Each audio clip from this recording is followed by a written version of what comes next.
I reached out and asked if you had read the indictment, you said you read it word for word, page for page, right?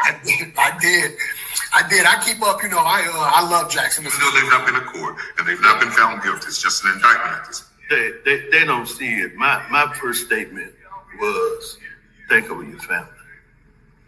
Think about your family. Put your family first. I never thought in a million years we would have been put in the situation that we were in. Never. Because we went through our whole career doing the right thing. It's utterly ridiculous to me. Utterly ridiculous. Utterly ridiculous.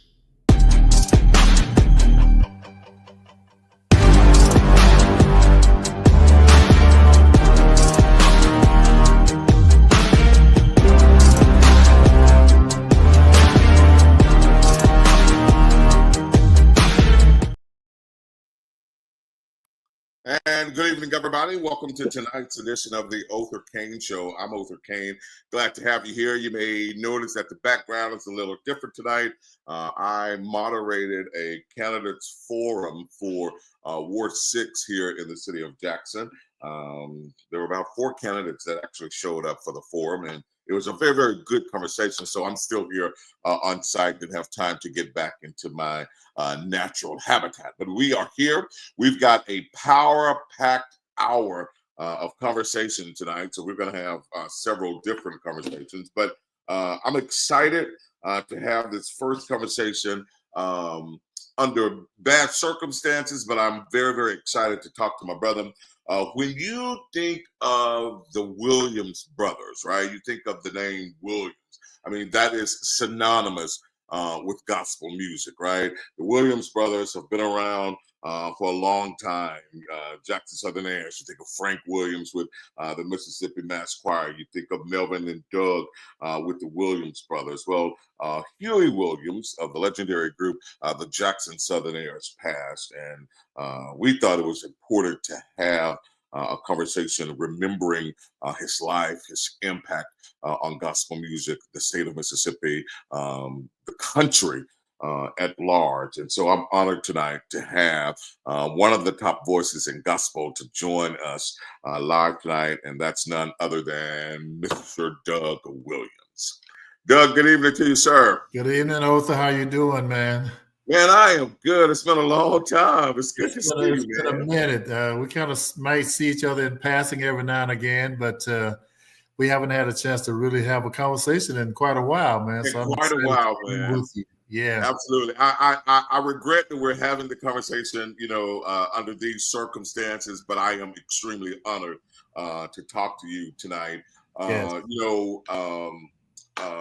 When you think of the Williams family, your family, your roots run deep in gospel music. Your roots run deep across the state of Mississippi. So I want to start there, and then we're going to move to the great loss of Huey. But I want to start there in terms of your contributions. I know you've been singing for a long time, but is this where you thought you would be in your life? Actually, Othor, we started as very small children. The Williams brothers, of course, Huey and Frank and my older brothers were already singing and had somewhat of a career going before we ever thought about singing. So I was about maybe 4 years old, and Melvin and my brother Leonard and my sister and I were out in the front yard just playing around and, making up little songs here and there. And we came up with a little song called Hobby Deeby Doby Die. Now, I don't know what in the world that meant. What You're singing that early, man. Hobby Deeby Doby Die. But, my dad came out on the porch and he heard us because we were kind of harmonizing as little kids. We didn't know what we were doing, but he heard it. And he stood there for a minute and he asked us, y'all come inside and y'all sing some more of that. And we sung it, and my mother heard it.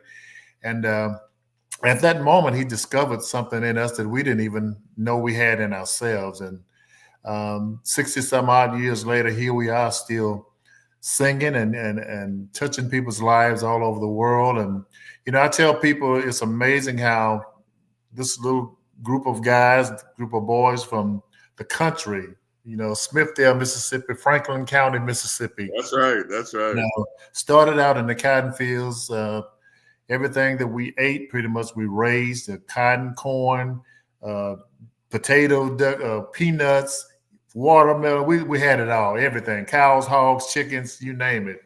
Never did we ever dream that someday we would end up coming from the cotton fields and singing at the White House with Aretha Franklin for President Barack Obama. That was like an unbelievable journey for us, man. So I just thank God that He chose us before we even know what we could do or what we were capable of. So, man, that's incredible. That's incredible, man. That's a real journey, right? It's a journey right there, man. Something that we never dreamed of. Never dreamed that we'd ever be even close to a president, much less singing in the White House. But absolutely. That was amazing. It must also be. I would assume it would be somewhat intimidating being a young boy and you got older brothers and sisters singing. How do you walk in that same path, right? How do you keep this up? Frank and Hewitt, how do you keep this up, man? Well, they had laid the foundation, of course. I was having a conversation earlier today. Had it not been for the Jackson Southerners, for Hewitt and Frank, of course, the Williams brothers wouldn't be where we are today, because it was those guys that introduced us to Peacock Records. We were just very young. Peacock Records, of course, was one of the major labels for gospel music during that time. Bobby Bland and Johnny Taylor and the Mighty Clouds of Joy, and the list just goes on and on and on. The Southern Airs were signed to Songbird, which was a division of Peacock Records, and so they introduced us to the owner, and that's how we got our first recording contract. And of course, after that, they took us on the road with them. We toured with the Jackson Southerners. They introduced us to people all across the country who had never heard of the Williams brothers. So I really give them their props for being so instrumental in what has happened with the Williams brothers over the years. It was the Jackson Southerners that took that risk and took that chance on their little brothers. And, the rest is history, man. That's good stuff, and that brings us to the loss of Huey. Such a tremendous impact, on gospel music, quartet music, and just in that Southern gospel music. What do you think you personally will miss most, and what do you think the gospel music scene at large will miss? Well, Huey, of course, that was my big brother. He was a mentor. There was none other like Huey. He was a different kind of guy, very unique personality. I say he had a big personality, but a humble spirit, and there was something about Huey that people just gravitated to him, and they just loved him because he was such a down-to-earth guy. He never met a stranger. He treated everybody the same, and he was just a humble guy, and he loved coon hunting and rabbit hunting, and he was on the road, and he loved doing that. But as soon as he got home, he would run out to that dog pen and get with his coon dogs and load them on the truck, and he might stay in the woods all night coon hunting. And he had his buddies, his friends that they would hook up, and they loved Huey because that was the kind of guy he was, and a brother, a mentor. Just a real good guy, and we're gonna miss him dearly because he's one of a kind. Yeah. Well, man, I gotta tell you, when I first met him, I was scared to death. He could be a bit intimidating if you didn't know him. Well, I was scared to death when I first met him. It was some concert. I don't even remember where we were, but I was just scared. People were running up to him and had these big hands, and I was scared to shake his hand, man. We didn't end up, getting to know him, and such a humble man, and a spirit. The Southern Air is coming out of Mississippi. They were nominated for a Grammy Award as well, right? Absolutely. They've nominated for a Grammy. They've won several Stellar Awards and many other awards. And they, the Southern Air, many people don't realize, it was so instrumental in other artists' careers, giving them an opportunity to have their ministry taken to another level.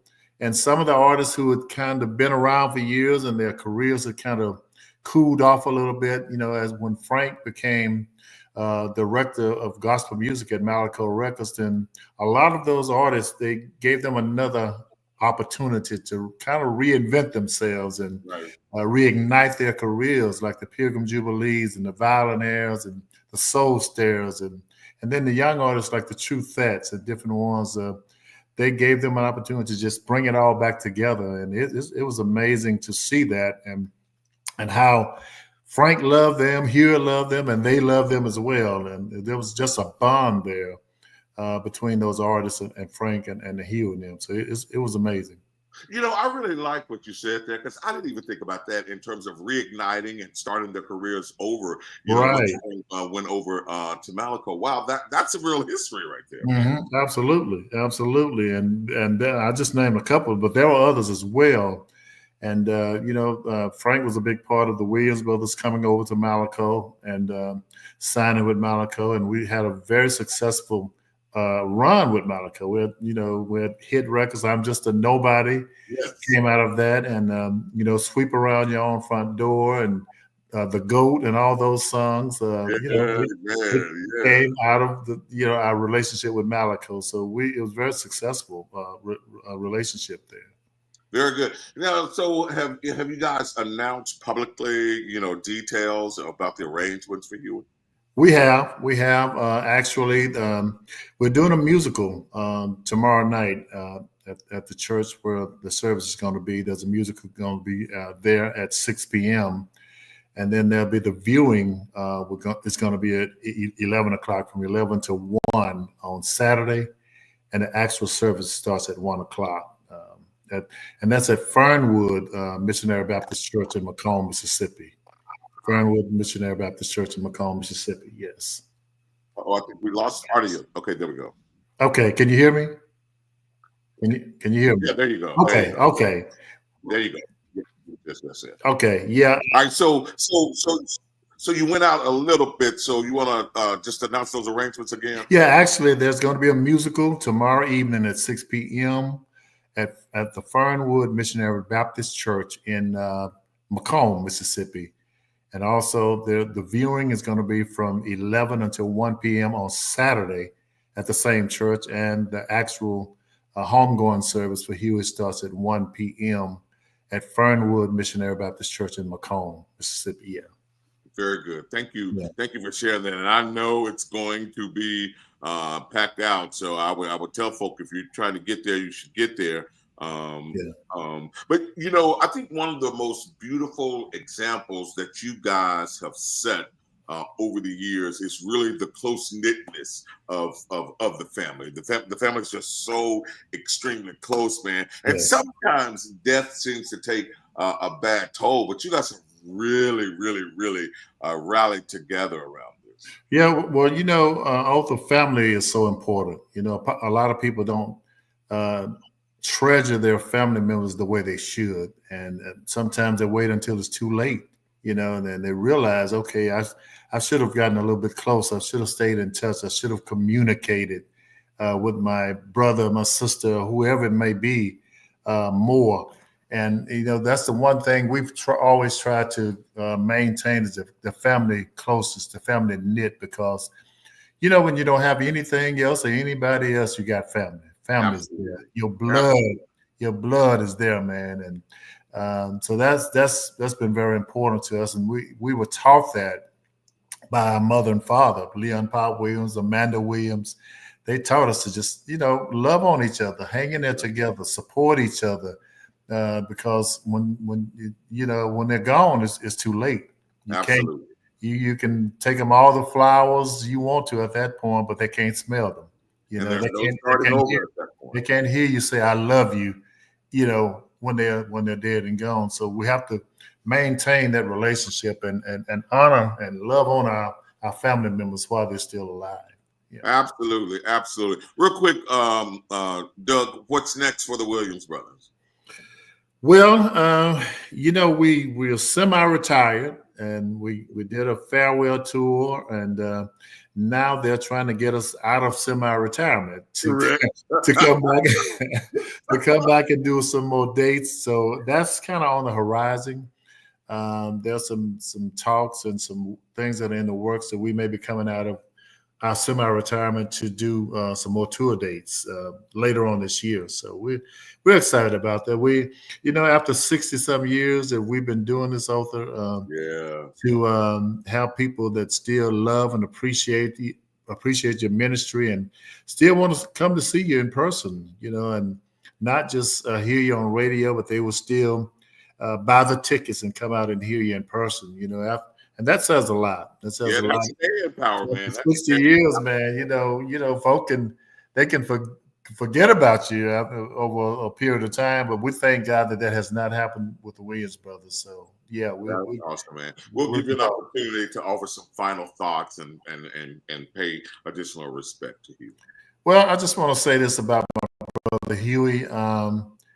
Huey had a very, very unique voice. And I tell people this, I've heard a lot of people sing, but I've never heard anybody sound like Huey.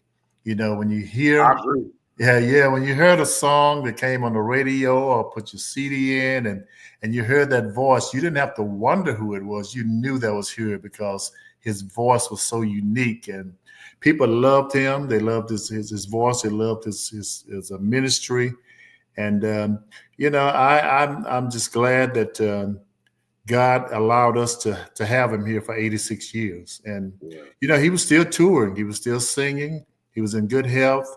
Matter of fact, he had tour dates, upcoming tour dates that were on the calendar that he was supposed to be doing. But, you can make plans, but God has other plans, and we have to accept the will of God, and my sister and I were talking about there are many things that we can't change, and we have to accept the things that we can't change and just live with that, And it might hurt us. We might not understand why certain things happen the way they happen. But, if you have a relationship with God and you know that God does things his way and his way is not our ways, his thoughts are not our thoughts. And sometimes, he does things that we won't understand right now. But as the old song said, we'll understand it better by and by. By and by. Absolutely. Absolutely. Absolutely. Yeah.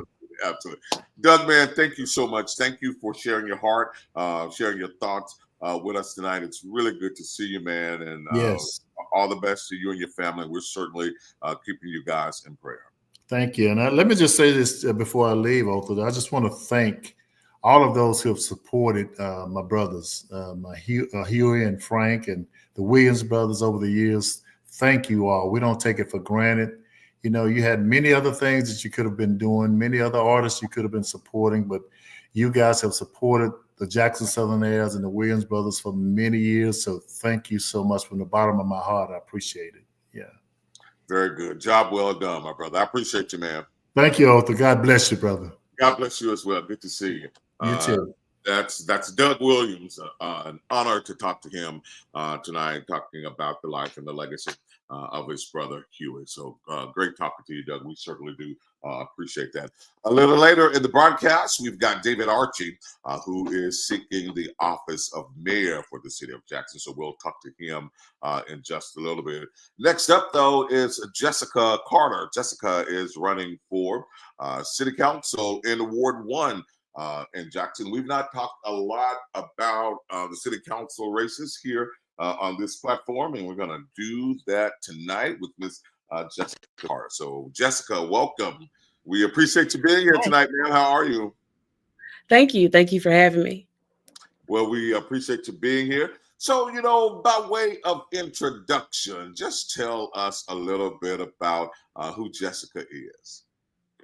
Jessica is born and raised Mississippi. I'm originally from Philadelphia, but I've traveled everywhere. I went to MSMS, the Mississippi School for Math and Science, for high school. Then from there, I went to Cornell University and studied industrial and labor relations. From there, I worked a little bit for a couple years, about 3 years, and then I went to law school at Louisiana State University. So since then, I've been back in Mississippi and lived around Jackson, lived in Rankin County, Madison County.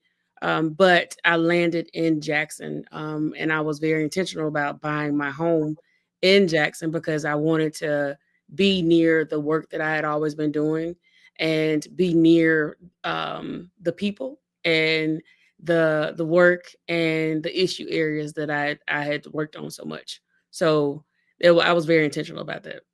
All right, very good. I like your intentionality, and I'm glad you landed in Jackson. We are glad that you are here. Why city council, though? City council, because that is the elected office that is closest to the people. So I've worked with people a lot as an organizer. I was a union organizer, then I was a community organizer. I've organized a lot of issues in a lot of places. City council to me is a representative of the people and is closest to the people and has the most conversations and has um, the most authority over how to interact and then go to the mayor of the city and hold those relationships. So that was why I chose the city council as opposed to any other office. That's good stuff. That's good stuff. I think that you captured that in a nutshell. Now, Ward 1 traditionally has had quite Republican leadership. How do you plan to tip the scales, and do you think there's a need to tip the scale? Yes. In a nutshell, yes, there is a need to tip the scale because from the conversations I've had on the doors, just the conversations I've had with neighbors, there's a lot of need here and there's a lot of lack. And when I say lack, I'm not talking about money and resources. I'm talking about people lacking the communication, lacking the effort that they want to see from an elected official. Once you cast your vote, you want to see the person that you vote for do things that will impact you on an everyday basis and impact your life as a homeowner, as a resident. A lot of people are just not having their questions answered. And I want to tip the scale in that way. That's basically what my platform is about is communication with residents, communication all around with relationship building with the city government, with the city council as a whole. I think that that those are the relationships that we need to really recover and mend and create from a good foundation. Awesome. And I want to drill down on a couple of things, but I want to lift this question that one of the viewers is asking tonight. I don't know the law in terms of how long you have to be a resident and all of that. And so Byram Brumfield is asking, how long have you been living in Jackson? 6 years. So the law is 2 years. 2 years, So right? I bought my house in 2019. So it'll be 6 years. I lived in Jackson from 2010 to 2012. And then I went to law school. And then I moved back and was in other counties for a couple years until I landed here and bought my home. Very good. I got to ask you, what separates you from the other candidates in this field? Yeah. So what separates me from what I know and what I can tell is that I've been a lot of places and not just traveling, but I have studied and traveled and worked with a lot of people in a lot of different states across this country and on a lot of issues. And I think that one of the things that you have to bring is experience. And I don't have experience in city council in other areas, but I have experience with building coalitions. I have experience representing people. I have experience advocating for people. And those are the things that I think are the biggest points in as a city council member is to be able to build relationships, advocate, and also with the training that I've had educationally between Cornell and LSU, that is there. I have that the legal thinking and also just the legal framework and the legal mind as well. And I think that along with the personal experiences working with people and coalitions and and relationships is a big plus. Very good. I think, and full transparency, I had an opportunity to meet Jessica a few weeks back, right, and learned of your organizing background. And I think an organizer is needed at City Hall. And I think your organizing background will serve you well. Talk to us tonight about being an organizer, but more specifically, what kind of issues will you organize around if you're elected? Yeah, so my experience stems from graduating college, and before I graduated, I had an internship in California where I worked with nurses, and then when I graduated, I worked in New Mexico with childcare workers, and yeah, it was some really good work, and I really valued the experiences that the workers that I represented and advocated for allowed me to have with them, and in their homes and in their workplaces. They invited me in and they explained things to me. And as far as on city council, those efforts that I made to build relationships with people that I did not know. These are people that I had never met before, but I had to build a relationship in order for them to trust me to talk to me about the issues at their workplace and the issues that they were dealing with, which sometimes are very sensitive. And in order to talk about sensitive subjects like that, you have to have trust. And in order to build that trust, you have to really listen effectively, and you have to be genuine. And being genuine is one of the biggest facets of being an organizer, is being genuine with the people that you're organizing. And I think that being genuine and building relationships and the coalitions and developing leaders is something that's huge as an organizer. You have to help develop people and make them not make them, but help them understand that they already have the attributes of a leader, even though they don't see themselves as a leader. And I think that's a big part of Jackson. There's a lot of leaders here and a lot of talent here that I think is untapped potential. Gotcha. I was not going to ask this question. I was not. But Jamar has asked this question, and I think it's fair. What do you think of the strategy of the incumbent running as an independent? And before you answer that, I was not going to ask it, but it is important, and because the demographics have changed so much in Ward 1, I will tell you that the last two gubernatorial races in Ward 1 went to the Democratic candidate. And I have my thoughts on the strategy, but what do you think of the strategy of the incumbent running as an independent? I think that we cannot not expect surprises in strategy from any candidate. That's just something people want to win the seats and win the votes, most importantly. And however candidates can do that, that's something that is unique to each candidate. And that's something that I think we cannot be surprised by any strategy. And that specific strategy was unique to me. And it was something that I was surprised by myself. But we are in some very interesting days and very interesting races. So a lot of interesting things have happened. And I'm sure I haven't seen them. A lot of interesting things have happened. And interestingly enough, Mississippi already has open primaries. So it's like you didn't even really have to shift to running as an independent, because in the primaries, you can vote for whomever you want to vote for, because Mississippi has open primaries.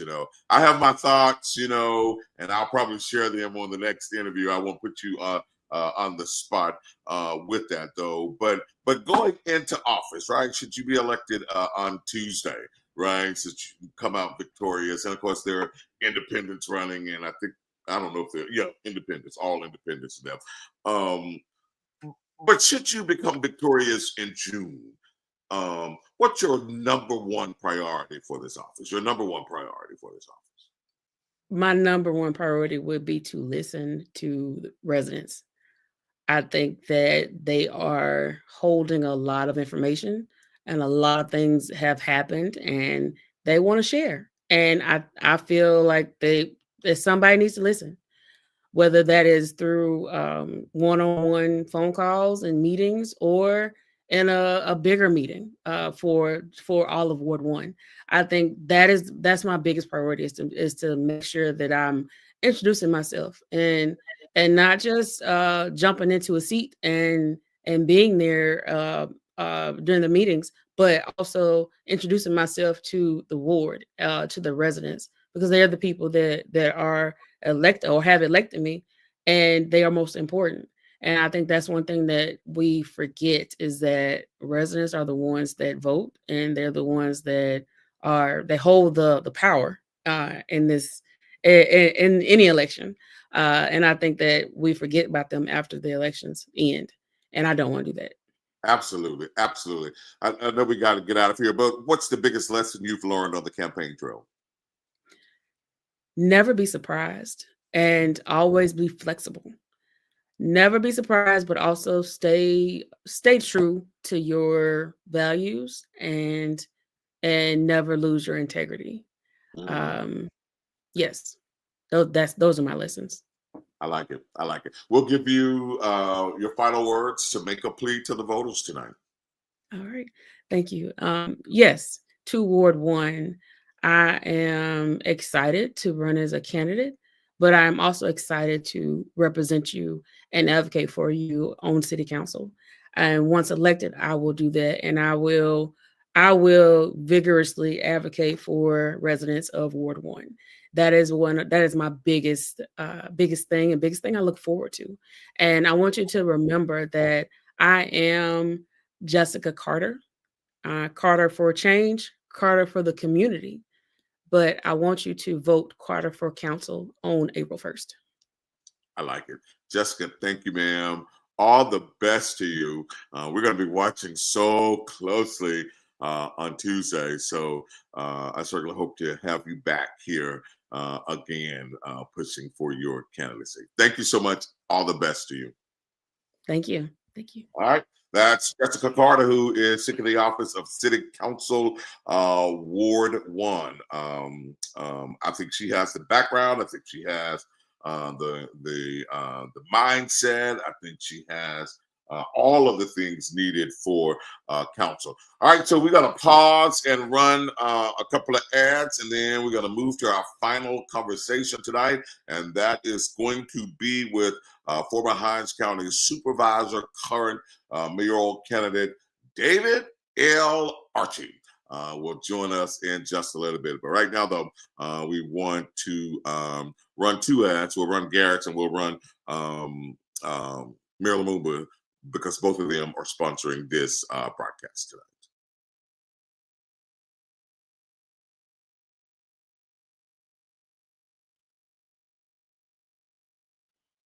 That we know that we can make. Yeah. Okay. Right up. All this money, money, money coming to me. No handouts, I really had to do it for me. Watch me work. Watch me work. Watch me work. Get out the dirt. All this money, money, money coming to me. No handouts, I really had to do it for me. Watch me work. Watch me work. Watch me work. Get out the dirt. You ain't hit it, but you never gonna stop me.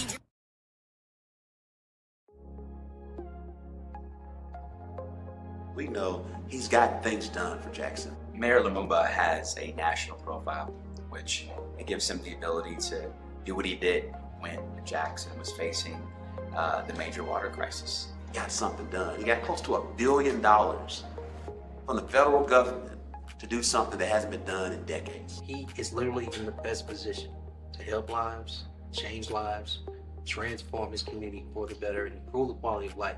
Mayor Lumumba has been a very consistent person, somebody who is very clearly loves the community that he serves, very clearly loves the people who he serves. He is carrying the needs of Jackson with him. You have to have a mayor that's going to show up for the people, and Showboy Lumumba shows up for the people every time. Both of my man, stop playing.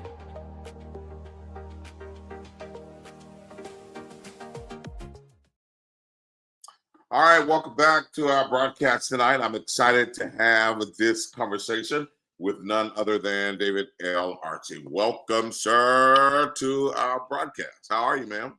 I'm doing well. Thank you for having me, Othor. No, thank you for being here. I know you are out and about. You just wrapped up a forum at Jackson State University, right? How did that go? Absolutely. Things went very well. It was interesting. They said they got quite a few students that are going to be voting in this election.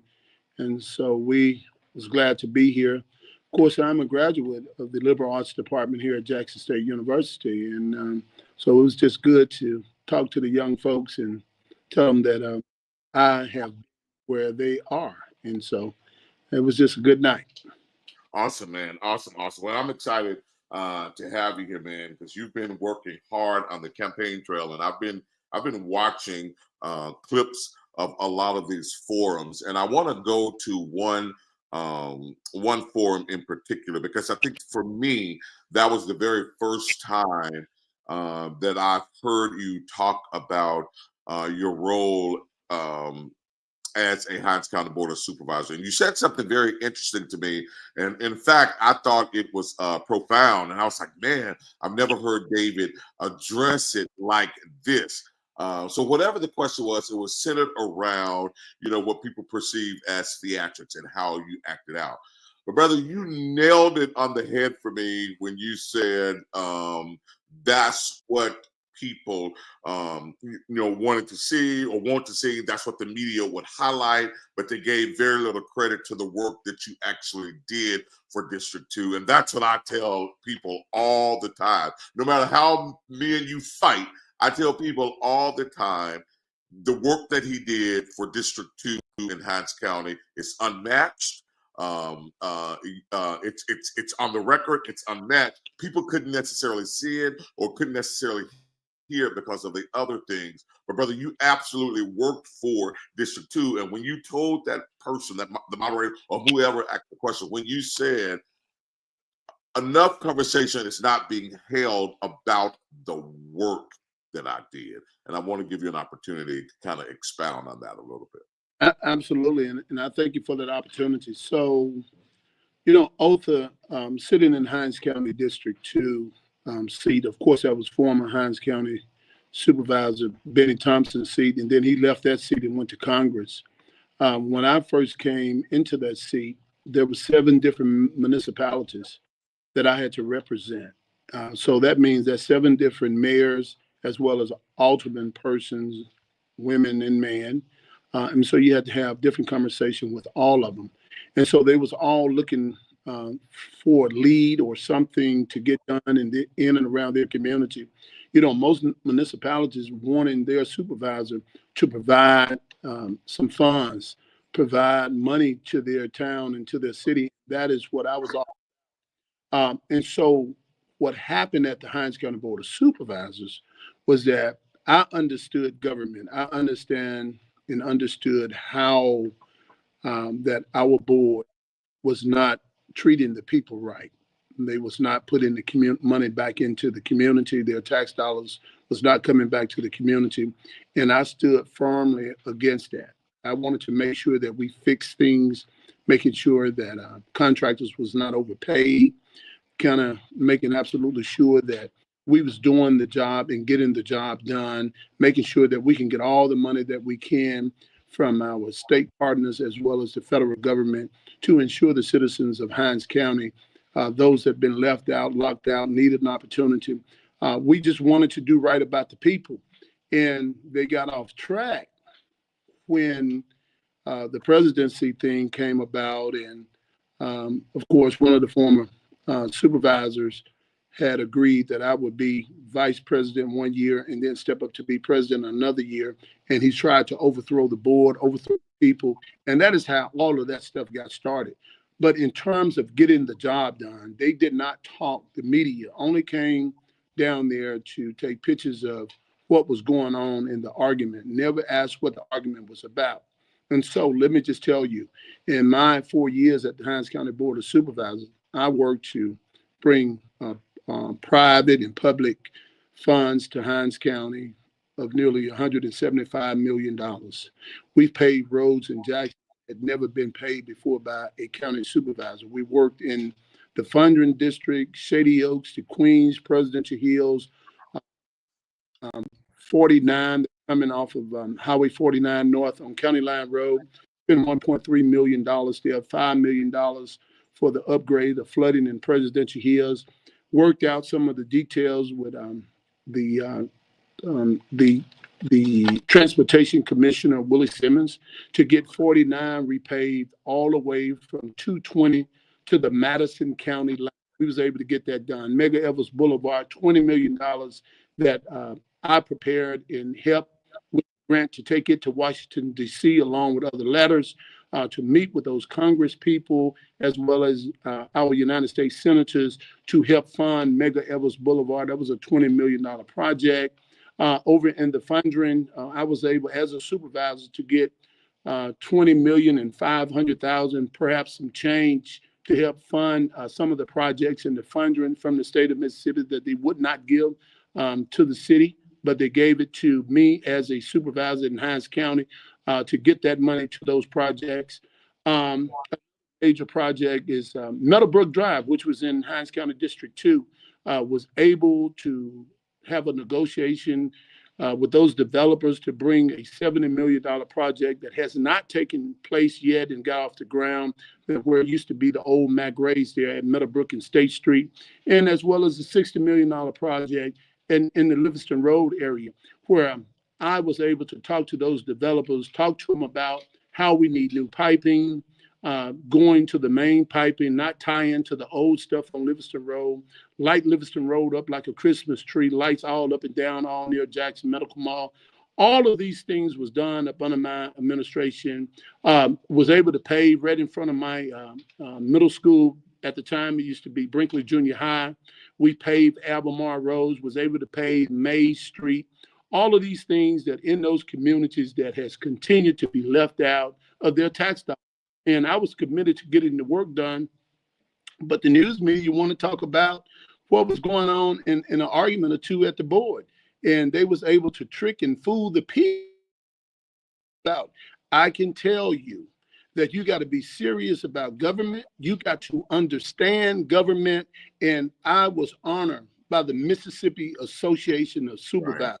Right. The one in the history of supervisors in this county as excellent in government, the Institute of Excellence in County Government. And we was able- let me jump in here. You know, I think you're the only supervisor that I know where people have repeatedly said one thing about it: he's going to read.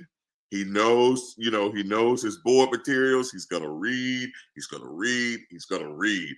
And to me, that's probably one of the highest compliments a supervisor can get, when they can immerse themselves in understanding, you know, what's going on and reading. I also think that District 2 is still reaping the benefits of your leadership, particularly in Fondren, you know, with the garage and all of those things. I think District 2 is still reaping the benefits of your leadership. But I got to ask you though, man, running for mayor, and there's a segment of the community who says that you can't teach an old dog new tricks. How will you avoid all of that stuff so that people can focus on your work as mayor? First of all, Othor, I have sent a clear-cut message on this entire campaign that if I've offended anybody along the way while I was on the Board of Supervisors, I have already apologized and don't mind apologizing again here on your show to tell you if I offended you in terms of the work that I was doing there and got into some arguments or some difficult antics, as they would call them. That won't happen anymore. I can tell you that there at the Hinds County Board of Supervisors, you have all government in your hand. You have judicial, legislative government, as well as legislative, judicial, and what's the other one? Executive. Legislative, judicial, and executive. Yeah. Executive. supervisor vote and all that. As a mayor don't vote. A mayor build relationship with the council person. They are presenters. They present things that need to be done, tell the city council person how they want to get it done. And if they think it's a good idea, they'll go along with it. On the Hinds County Board of Supervisors, I never had a problem with any of the supervisors going along with ideas of things that I created, money that I thought that we could get and retrieve and bring back to the city of Jackson. They was always for that. But once the money got here, they wanted to do what they wanted to do with the money and not go towards the project and getting the money back in the communities. So I learned from that. It was an educational moment. And so that won't happen anymore. We got that under control. I promise the people that we're going to move forward and get the job done. I believe that I'm the best, well-qualified and connected leader that was on that board and as well as going into that seat in City Hall. I have a relationship with the state, a real relationship where I'm not going to sell this city out. I'm not going to be their puppet. I'm going to make absolutely sure that we cut the best deal for the city of Jackson. The airport is not for sale. This $30 billion network that is in Jackson is not for sale. We're going to make sure that any things or property or land or whatever it is that Jackson owns in its networks, we're going to keep it. I don't see the town of Madison, Flowood, Florence, Hattiesburg, Tupelo, or North Mississippi, anybody negotiating with the state to give anything away in order to get something from the state. And I don't think that Jackson, Mississippi ought to be doing that. Matter of fact, I got to say it on your show. We have a 32-year senator, Othor, that I believe that is going to completely negotiate the city of Jackson completely away. We won't have a leg to stand on. He talks about those relationships, but those relationships have not worked for 32 years because nothing really have gotten done. He want to take credit for a lot of things that that the state of Mississippi have done for the city of Jackson from a negotiation style and a negotiation piece. But in terms of Arthur Nabil, let's give for an example. He brags on the 1% sale tax. Now, the 1% sale tax is a great thing. But if I was at the table negotiating that deal, I would have never gave the power of the city away to those that don't represent the city of Jackson. Most of that power are in the Republicans' hands. It's not in the Democratic hands in the city. So they say what goes on with that and sale tax money. So you can't brag on anything that the complete city don't benefit from. I gotta be honest with you. I share your sentiments. Those are my exact same sentiments about the senator in this space. Those are my exact same sentiments in this space. You know, but I gotta ask you though, and this is the pettiness in me. But I gotta ask you because because I'm being attacked because I don't support Senator John Horn, but I'm being attacked from a person that was closely connected with you, and you're on the campaign trail, and you're saying all of these things. Why aren't you being attacked? So this is the thing. The person that was close to me that decided that he was going to go along with Senator John Horn. And I know he's in John's pockets. That's clear to me. Okay, so that has been the thing of the John Horn campaign. They want to buy anybody and everybody. And some people are completely for sale. They don't look at things the way that I look at things. And everybody's their own man and own woman and have to take their responsibility and be accountable for their action. And so that individual is accountable for his action. But the bottom line is this: money don't vote, signs don't vote, people. And that is the bottom line. And what I believe is the people of the city of Jackson going to send Northeast Jackson and North Jackson a clear-cut message. The mistake that they made was when Ashley Foote decided to say to the citizens of Jackson that, listen, I'm going to run as an independent. I'm clearly a Republican, but I'm going to run as an independent so the people in Northeast Jackson can vote in the Democratic primary. So my question to Ashley Foote, my question to the citizens of Northeast Jackson, Why didn't you vote in the Democratic primary in the presidential race? Because you're looking to benefit something from it. And the only thing that I believe that you're looking to benefit from it is the idea of Senator that has been there for 32 years, have made a promise to you to give something away, and that's including the airport. That's what I believe. I mean, let's just tell it like it is, Othor. You know, David, you know the saying, I'm with you when you're right. I'm with you when you're right. And I agree with that, right? I like John, and we're gonna get back to your issues in a minute, but I like John, and John has done some things when I was at the Boys and Girls Club. He brought funding there, so he's done those things. But to your point, and I share your exact point, that there is a strategy from Northeast Jackson Republicans, and I am afraid that John is a puppet for them. I am afraid of what the city will look like, because the notion to say that things are going to get fixed, things are going to turn around because of John's relationships, I just don't buy that. Like you, if he has had access to a toolbox to fix Jackson for 32 years, why has he not done anything where it matters, where we are, where the real voters are? Most of the things he's done has been connected to tourism and on a state kind of level. But when you get down to the weeds of the everyday of everyday people, I think John has largely been missing from that conversation. So I was just trying to figure out why you weren't being attacked like I'm being attacked, and I'm not even running. But you want to respond? Go. That question. I've already been attacked. They have done almost any and everything to me, and I'm still here. I'm still fighting for the people. I'm still challenging the status quo. I'm still bringing about good change and good trouble, as John Lewis would say. If you're going to get in some trouble, get in good trouble. And all my trouble has been good trouble. Now, there's been some times that people just wouldn't agree with me. But one thing about the Republican Party, they respect you when you stand up for your party and when you stand up for what is right in and around your community. Now, for anybody to attempt to negotiate in the back room or the front room, I can tell you that is when they lose respect for you. Because at the end of the day, eventually they're going to tell it on you. You're going to find out exactly what happened early on when that relationship comes to an end.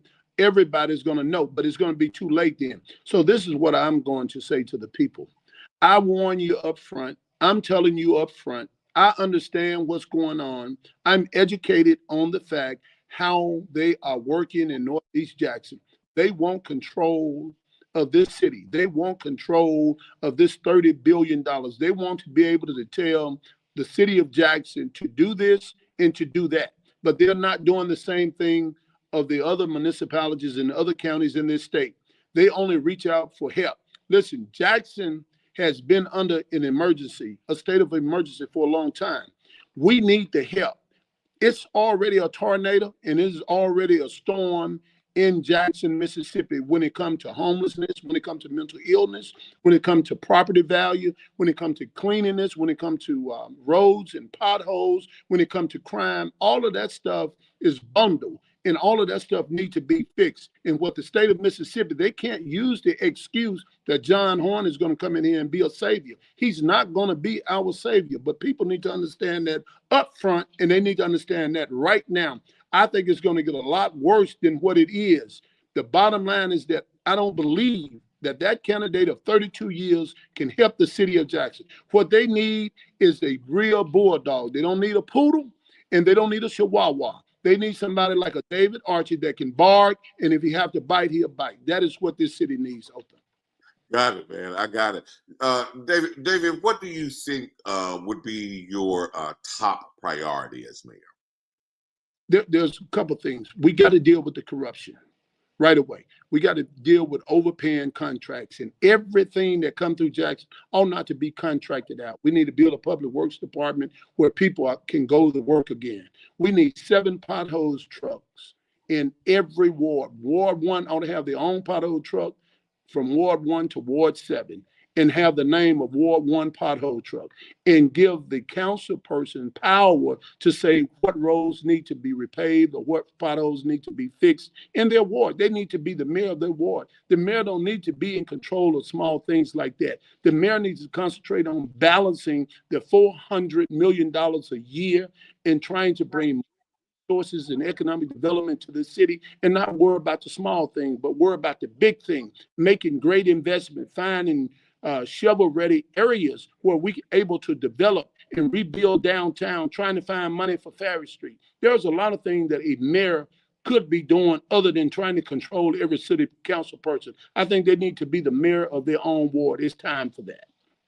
You know, I am at Glory Empowerment Church tonight because I moderated a forum for the Ward 6 Council candidates. And I can tell you that the people in Ward 6 are crying out for help. South Jackson is crying out. You can see development in Fundren, you can see development downtown and in other parts of the city, but you don't see development in South Jackson. What would you do as mayor to kind of give the people in South Jackson some relief?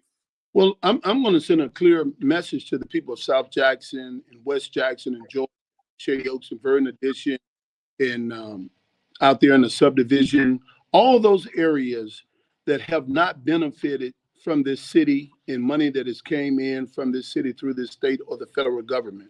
I want to tell those people, we're going to start with you first. If you've been left out and locked out of your tax dollars coming back to your community, lights in your community, roads being repaired, repaved, and fixed, as well as illegal dumping all over the place, right? Grass not being cut, abandoned houses and property. I'm prepared to create a state of emergency, going to the state government saying that we have a bunch of burnouts in and around nearly every community other than North Jackson and Northeast Jackson.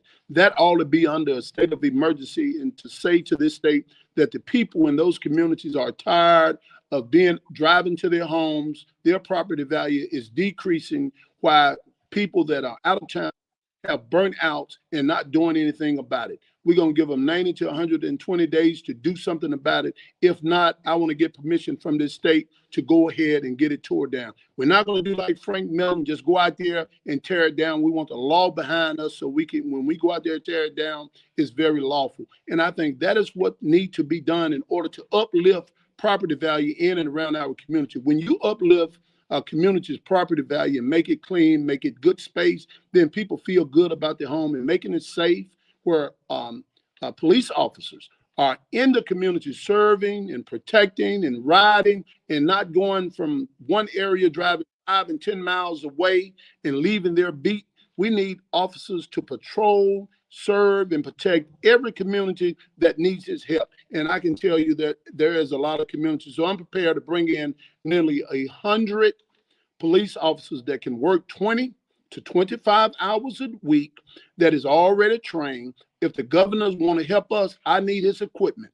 I need his cars. I need his vans. I need his Jeep. I need his guns and anything else that they can offer this city to help get crime under control and stabilize these communities. We wouldn't have to pay for any cars if we bring in those officers. We wouldn't have to pay for any guns if we bring in those officers. Those, the state government, you do an interlocal agreement, they can pass it along to us and we can return it after we stabilize these communities in this city and get crime under control.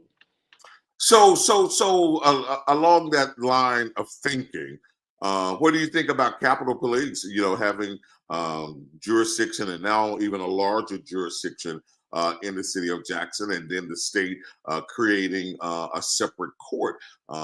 Those things are designed to help Jackson. How will what you just said weave in with that?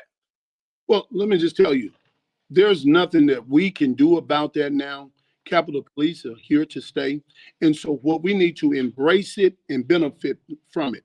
I am a mayor that would hold Capitol Police accountable through the governor, through the state legislature, in terms of, when I say hold them accountable, they're not going to be in this city terrorizing anything. They're not going to be in this city racial profiling or making illegal stop without probable cause. We're going to hold them accountable just like we would hold the officers in the sheriff department accountable under my leadership. I've already talked to Bo Luckett. We got a good understanding. He knows that I would challenge him any day of the week. He respects me. I respect him. And I think under my leadership, we're going to have a great relationship in order to serve and to protect the people of the city of Jackson. That's good. David, what do you think separates you from 14 Democrats that are running on Tuesday? The majority of those that are in this race, they got to get ready. I'm already ready, Doc. I'm prepared. I'm prepared with the knowledge. I'm prepared with the know-how. I'm prepared how to the citizens of Jackson will reap the benefit of my experience. I've educated myself very well when it comes to reaching across the line, when it comes to talking to Roger Wicker, Cindy Hyde Smith, Michael Guest, Benny Thompson, anybody that represent us on the federal level as well as the state level. I am probably one of the only supervisors that have gone to the state of Mississippi and sit at the table with the governor, him and I, at his dinner table, talking what and how we can help the city of Jackson. I am perhaps the only supervisor that was, when I was sitting in that seat, has gone to the lieutenant governor's house to have discussion about how to fix the city of Jackson in Hinds County. But look, the conversation, Othor, was never about giving anything away, never about selling off anything. It was always about you respect for this city, is your capital city. How can we work together to fix whatever problem that we're having? If the city is having problems and you live here, guess what? You're having those problems. If the city is having problems and you work here, guess what? You're having those problems. So don't try to separate yourself when it comes to politics. We need to band together. North Jackson, East Jackson, West Jackson, South Jackson. Come together, band together to fix Jackson. That is the goal, to get it done. And I carry that leadership too. I can put this city on my shoulder and on my back to make absolutely sure that I fight for what is right for this city. I'm not going to disrespect the governor, the lieutenant governor, and anybody else just because we have a different party coming to the table, Democrat or Republican. I am serious about the business of fixing Jackson. They know me and I know them. I'm almost like a movie star, Othor. They know me. I really like the sound of that, because I've been saying throughout this campaign season that if the state of Mississippi was concerned about helping Jackson, it wouldn't matter who was sitting in the mayor's seat. It could already be done.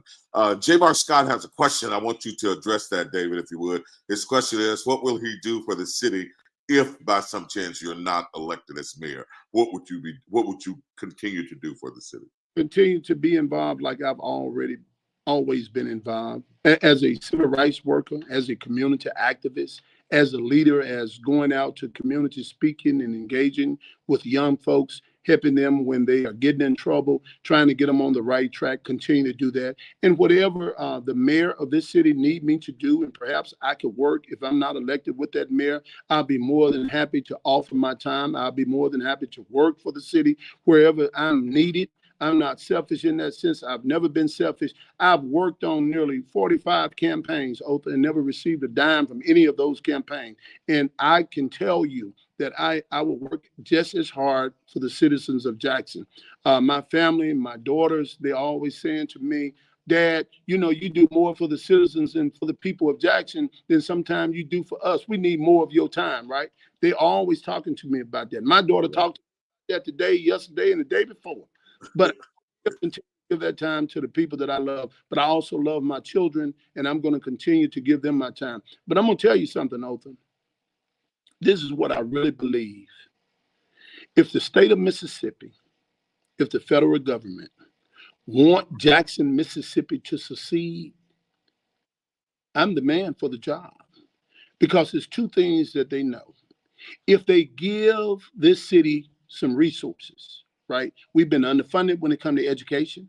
We've been underfunded when it comes to crime. We've been underfunded when it comes to infrastructure. We've been underfunded when it even comes to water and repairs and maintenance. We've been underfunded in every way there is, right? We see more resources and money going all over the state other than right where they meet and right where they split the money up, the city of Jackson is not reaping those benefits. And I can tell you that if John Horn, now because they know who he is, and the reason I keep going back there, what I believe, Othor, you can't trick and fool the people, because eventually they're going to find out exactly who you are. And I know good and well that black folks and Democrat and poor people have not been able to put that kind of money into a campaign where you got signs everywhere, where you got commercials on every station, radio, in TV, right?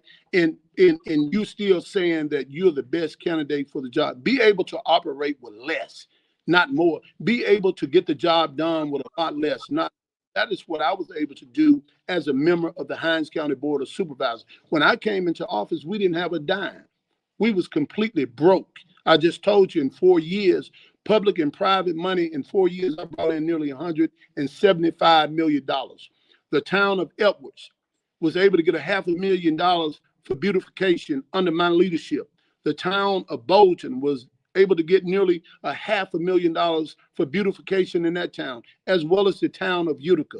I did good work for Clinton, fixed 3 bridges when they was out when I came into office. You need somebody that can get on the ground, take off that tie, take off that coat, put on a pair of jeans and a shirt and get to work with the people. I can go into any community that exists. Georgetown, Verdon Addition, Under Addition, Washington Addition, Brown Bottom, anywhere that the people are, the worst communities in this city.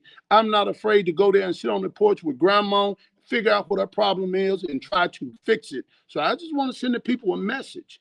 Don't make the mistake of picking somebody soft. Don't make the mistake of picking a poodle or a chihuahua. This town need a bulldog. This town needs somebody that can bark as well as bite. And your man is David Archie. David, I like the sound of that, man, because what you said earlier, money does not vote, right? Commercials don't vote, and those commercials are running rapid, and that's all of that Northeast Jackson money. I want to end this conversation tonight, and we've got to do it again, man. Hopefully, we can get it done before Tuesday or on Tuesday. But I want to end with Barbara Ware's come in and then give you an opportunity to give some closing thoughts. But Barbara says Ward 2 people have positive things to say about David, and I think that they speak to your work, right? It speaks to your work. What would you say to Barbara, and then what would you say to the voters at large as your closing thoughts?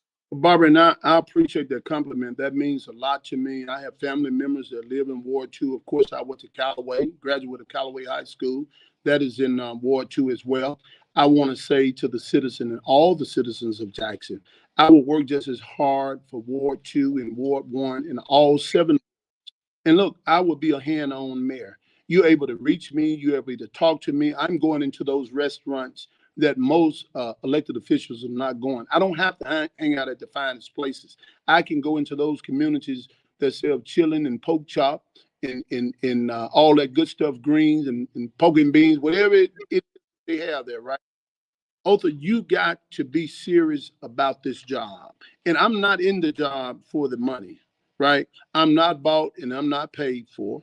Nobody can take me in the back room and give me a few dollars and to cut a deal and say, I need you to go this way or go that way. Listen, man, I haven't been indicted. I haven't cut any deals that where I can't stand on. I can just tell you this.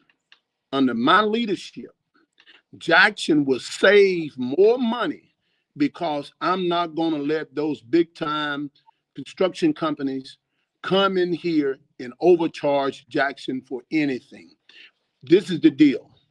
If there is a contract that needs to be approved, I'm going to send somebody that have the experience to look at what it is that we need done in this city. And if they come back and say we ought not to be spending but $1 million and not $1,750,000, we only going to spend $1 million. We're not going to let the contractor determine what it is that needs to spend. We ought to be educated enough and build those around you and get folks to work for you that can understand every part of this city. When it comes to lights, when it comes to roads, when it comes to cleaning ditches, cleaning creeks, fixing bridges, whatever it is that need to be done. This is the last thing I want talk to you about, Othor, and I got to get this on the table. The state of Mississippi have watched this problem with mental illness go rapid in the city of Jackson. Yeah. They have not offered this city any help. So what I want to do under my leadership, in my first 90 days, I want to give mental illness back to the state of Mississippi. The city of Jackson is not prepared to take care of mental illness. When it comes to alcohol and drugs, the city of Jackson don't have an alcohol and drug court. They have a drug and alcohol court in Hinds County. That problem needs to go back to Hinds County so that problem can be fixed by Hinds County. The city of Jackson is supposed to be dealing with a homeless problem. That is a real city issue. Now, how do you fix all three of them? From the state to the county to the city, I believe that the mayor have to get a plan, say this is what needs to be done, implement the plan, get the plan funded, and get to work on it. The people of Jackson cannot continue to tolerate what is happening now in the city of Jackson with all this homelessness, mental illness, alcoholic, people sleeping outdoors. They are sleeping outdoors in downtown Jackson where we pass by it every single day and think that it's okay. It's not okay. And I will fix that problem. You can depend on me in getting that problem fixed. I'm going to address it in my first 90 to 120 days. David, I think there are so many people that appreciate your passion. I think there are so many people that appreciate your position on mental illness. It is a real problem. It is a problem that has gone undiagnosed, untreated, and with little attention given to it. So we appreciate you, man. Make a final plea for folk to vote on Tuesday. Yo, and Othor, I want to give my daughter a little credit. My oldest child, she have stayed on me pretty hard about dealing with that problem. She said, Dave, now, Dad, I know you got a lot of passion. Use your passion in dealing with those problems in the same way. But this is what I know, Othor. Property value don't go up when these kind of things are happening in our city. We want our property value to be just as much as Madison, Flowood, and Pearl, and all these places. We are getting sick and tired of taking a hit, losing money, having to sell out and move somewhere else because we can't fix these problems. It is the mayor's responsibility to serve, protect, and to fix the problems of the citizens of Jackson, Mississippi. Crime, homelessness, illegal drugs, mental illness, illegal dumping, abandoned properties, burnout, all of that stuff got to be fixed by the mayor. I'm ready to take it on. So on April the 1st, this coming Tuesday, Othor, I'm asking all of you to give me a chance. You'll be voting for someone that understands government. You will be voting for someone that is not going to sell Jackson out.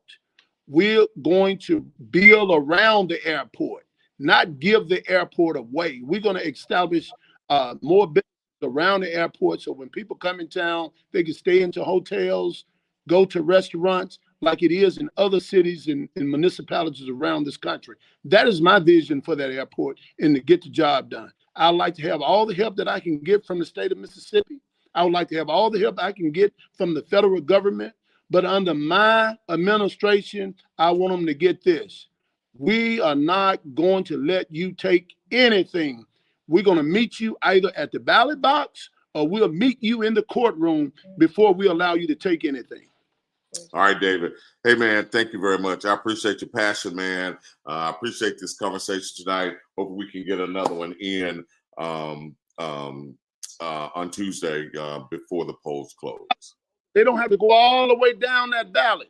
All they got to do is look for David L. Archie, and you'll see at the top of the ballot where it needs to be. You ain't got to look no further, y'all. We appreciate that opportunity, Othor. All right, brother. Good job. David, thank you very much, man. We appreciate you. Thank you for being with us tonight. Thank you for your support. Thank you for your passion. And I think that tonight you gave people an opportunity to really see your heart and hear your heart. So we appreciate that. Thank you guys for sharing with us tonight. We went a little overboard, but I felt that it was very important to get this conversation in with David before you guys go to the ballot box on Tuesday. The power is in your hands. The power is in your hands. We've been talking about folk trying to buy the elections. We've been talking about the strategy of those Northeast Jackson Republicans. We've been talking about that. And now more and more you are hearing it from folk besides me. So thank you very much for being here, everybody. Thank you for your support. On that note, we'll say goodnight. Yeah. Okay. Right up. All this money, money, money coming to me. No handouts, I really had to do it for me. Watch me work. Watch me work. Watch me work. Get out the dirt. All this money, money, money coming to me. No handouts, I really had to do it for me. Watch me work. Watch me work. Watch me work. Get out the dirt. You ain't hit it, but you never gonna stop me.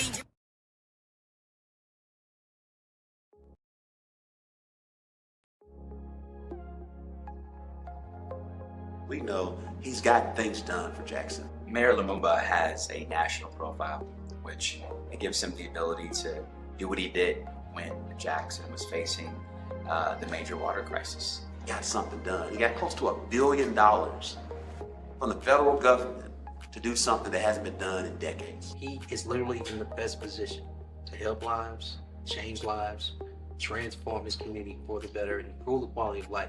Mayor Lumumba has been a very consistent person, somebody who is very clearly loves the community that he serves, very clearly loves the people who he serves. He is carrying the needs of Jackson with him. You have to have a mayor that's going to show up for the people, and Chokwe Lumumba shows up for the people every time. Both of my man, stop playing.